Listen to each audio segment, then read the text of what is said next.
Yeah, good morning, Kunal. Good morning. So, so Kunal, your journey, right? We have 15 minutes precisely, so will be very sharp, and I have actually notes also I'll refer to in between. So your journey is the journey of e-commerce in India, right? You started in 2010 when these things were just starting up, and that's when you started the Snapdeal as a brand.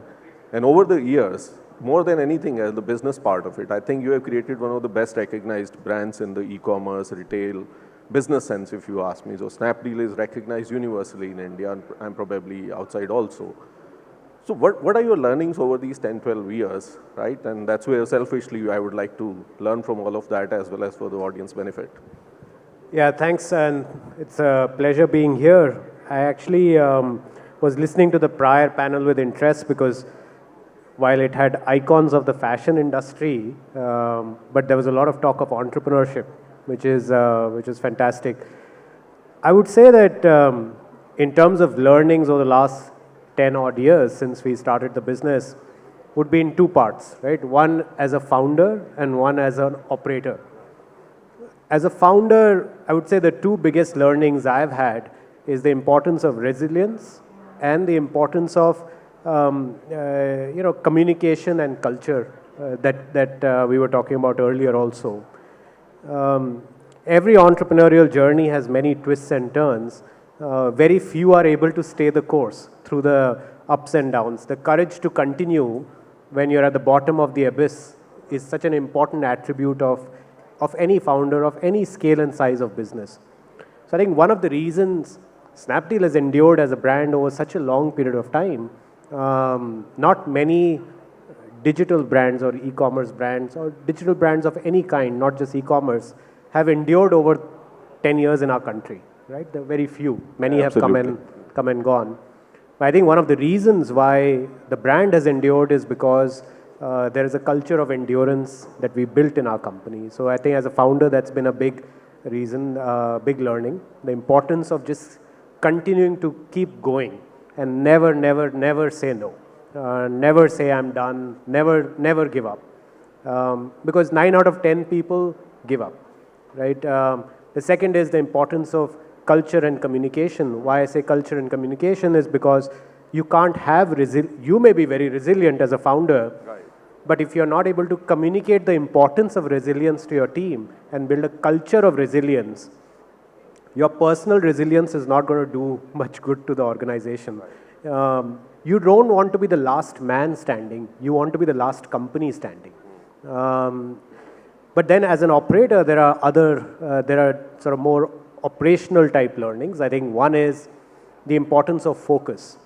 And this is a lesson I think all founders, many founders, I would say, most founders learn the hard way themselves, right? Where, inherently they are idea machines, right? Like founders get excited by new things, new ideas, new projects, new creations. The joy of creation is what gets them up in the morning every day. But containing and channelizing that energy, that creative energy, that physical energy in solving one very large important problem is very, very critical. And that's how, again, you end up building a more enduring, lasting business. But at the same time, almost dichotomous to what I just said, is the ability to evolve and change, because we all live in dynamic markets, right? Particularly in the world of technology, change happens a lot faster, and you have to adapt without changing necessarily the business you're in. So within the business you're in, how do you keep reading the tea leaves around you, that how the winds are changing, and how do you navigate the business and evolve your own business along the way? But I would say those have been my learnings, and I think underlying everything is the ability for our organization to just continue to keep moving forward. No, I think what I noticed in terms of the communication, when you say the continuous communication with your team internally and to convey this message of endurance as well as not giving up, right? And parallelly, when you talk as an operator, again, I think it's to do with the communication, where it's more of listening from the market and from the people who are running the business and continuously adapting yourself and again, completing the cycle of this thing. So now after all these years, today when we look at Snapdeal, and Snapdeal defines itself as a player in the value e-commerce. So today when we look at Snapdeal, and it's a very solid business today, right? And I think all kinds of twists and turns which you have seen and the industry has seen. So today as a value commerce player, where do you see markets, the target customers, the product and the services? What today is the definition of Snapdeal value commerce? Yeah, I think what has happened is if you were to just roll back the dial of time over the last 10 years, up till about 2016, 17, e-commerce in India was very homogeneous, where it was sort of a one type of customer, mostly in the metros, affluent audiences that were looking to buy mostly branded products that they already recognize. Now they're just getting it cheaper or more conveniently delivered at home. Something materially changed in our country post 2017, and I think we are all sort of thankful to Jio and the Jio-led 4G revolution in our country, because we went from about 150 million to 200 million internet users in 2017 to now a billion internet users. And the same heterogeneity that exists in offline started exhibiting its colors in online as well, where no longer was anyone thinking of e-commerce as they were in 2016-17, that this is a winner-take-all market or winner-take-most market.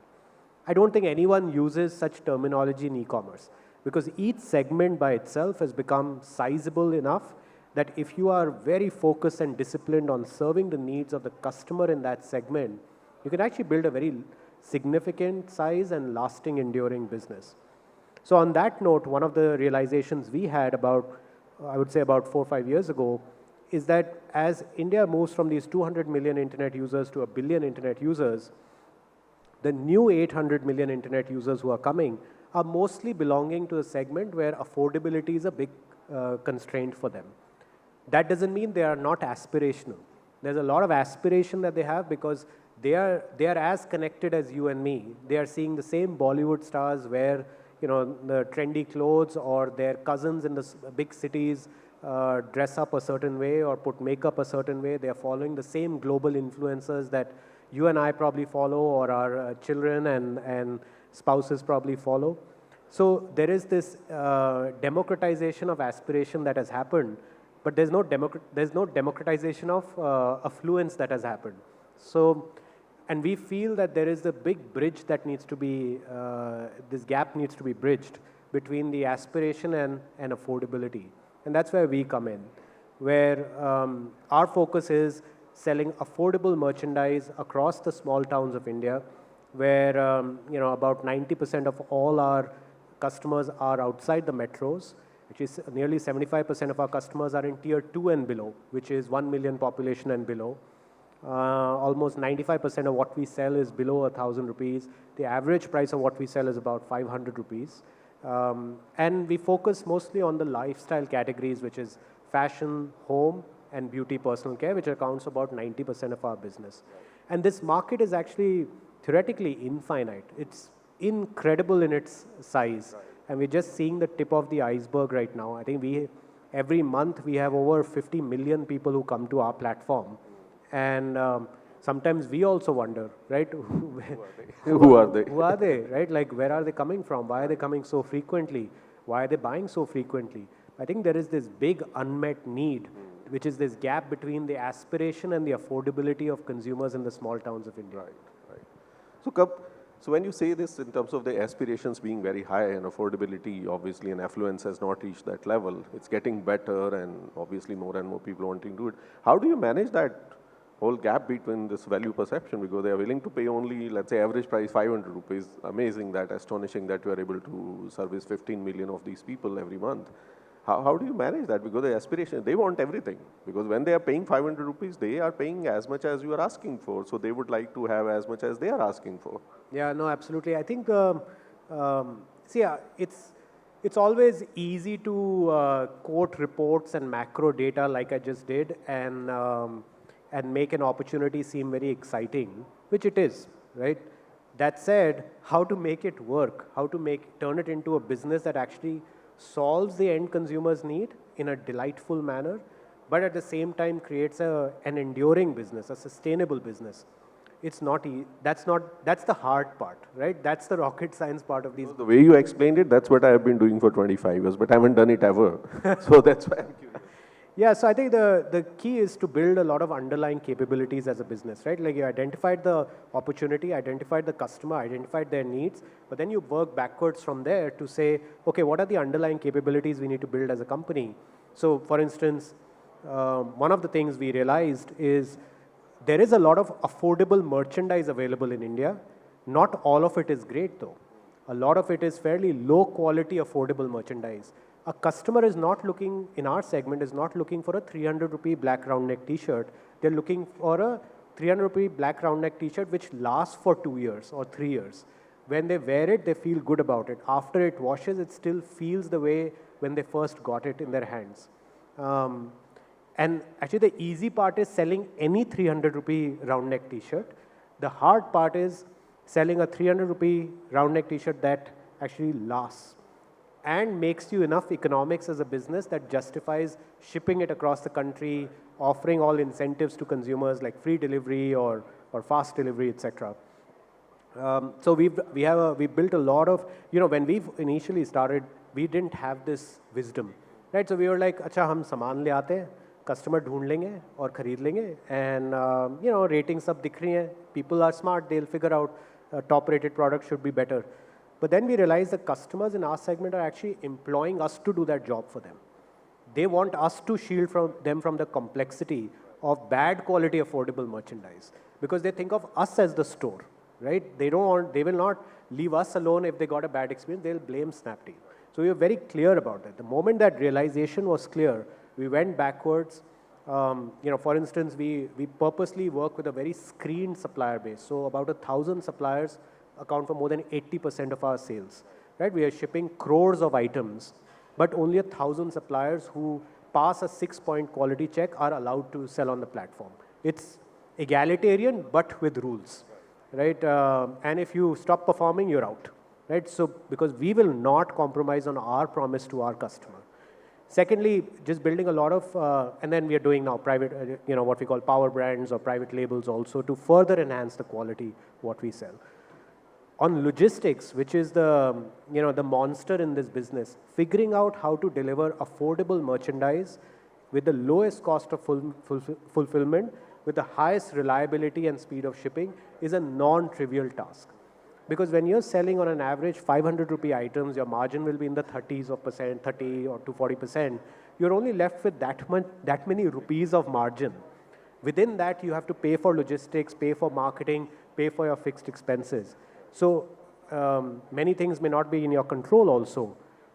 So working backwards, using technology, process, automation, sometimes infrastructure to reduce the cost of fulfillment is very critical. So we built our own virtual captive fulfillment system called Unimove, which has been a runaway success in helping us reduce our cost of fulfillment materially. And then finally, role of technology, right? People expect that we will always talk about technology first. We actually first talk about customer, the merchandise, then the logistics, and then the technology, because we think technology is table stakes. However, for a company that has over 50 million people coming every month, delivering crores of items, we have only 600 people in the company, right? And the reason for that is that we've put hundreds of thousands of man hours building a lot of technology, a lot of automation so that the manual intervention is limited and hence the errors are limited. So in summary, a lot of it is about the detail. Like everyone in retail says, retail is about detail. I mean, so is e-commerce. It's no different. It's just that it's about mindset. Do you think of yourself as a platform or do you think of yourself as a store? While as a company we may be a platform, the customer thinks of us as a store. The moment the customer thinks of us as a store, we have to start thinking of ourselves as a store also. Absolutely. I think the word wisdom which you use there, and I think the key word there is merchandising, and I've repeated it I don't know how many times over years, that it's not only when the organized industry has started happening, even before that. The merchandising was the key. All of us, even our previous generation, used to shop at the places where they said good selection. right? And that's what merchandising is all about. So I think you're absolutely right about that. Being a store is the business, right? And being a platform is your inner thing. The customer doesn't care about it. What do you call yourself? How do you operate? And last thing being technology, while is the first thing I'm sure bothers you on a everyday basis.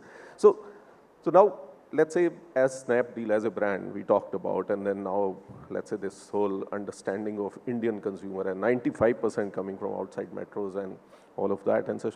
Where do you see the next orbit for Snapdeal? Do you see more doing more for India or maybe taking it globally? Because what you have now as a value proposition, I think almost 70% of the world would be happy to have that.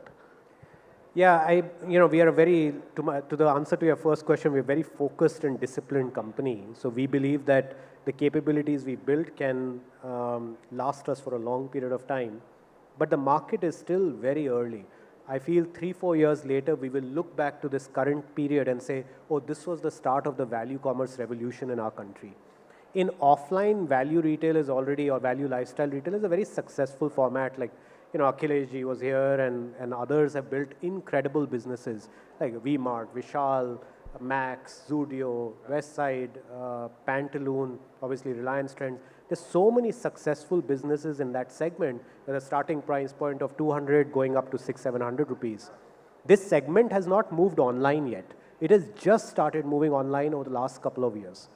And we feel that we are at the beginning of a very big wave. Probably a bigger wave that we've seen in e-commerce till now. So we want to just keep going deeper and deeper to serve the needs of our customers in India. Right, that's good.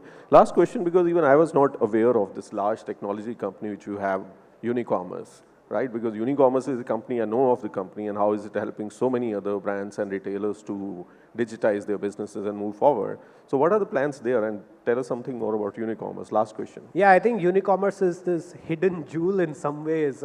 Someone I met recently, they said Unicommerce is Snapdeal's hidden jewel because it's this very fast-growing, profitable retail SaaS company. Retail SaaS globally will be about a $17 billion market in the next 3 years. And Unicommerce is a clear market leader in the warehouse management and order management space. It's a company we had acquired for our own internal technology needs about 7 years ago. But post-COVID, it took a life of its own because we had this mushrooming of direct-to-consumer brands in India and overseas. I think the previous panel was also talking about it. And these brands that move from processing 10, 20 orders a day as they move to 100, 500, 5,000 orders a day, they're stuck in this twilight zone of Excel is no longer working, but they're not ready for some of the global information systems which will cost millions of dollars of implementation and licensing costs. That's where Unicommerce fits in, where it's essentially the nerve center of vast majority of retail and direct-to-consumer brands in our country. In terms of if you are a direct-to-consumer brand or if you are a retailer wanting to go online, chances are you are either on Unicommerce today or you will be on Unicommerce soon. Our view is that there should be no brand in India that is not using Unicommerce because we have seen over and over again the efficiency, accuracy, productivity of all businesses increase many-fold the moment they deploy Unicommerce to manage their supply chain backend. Well, that's fantastic, and I agree. That's a hidden jewel there. I'm sure there are many more. So we had only 15 minutes, so I think we have taken that time. We can go on for discussing about it, and there's so much to learn from your experience. Thank you very much, Kunal. Thanks for being here.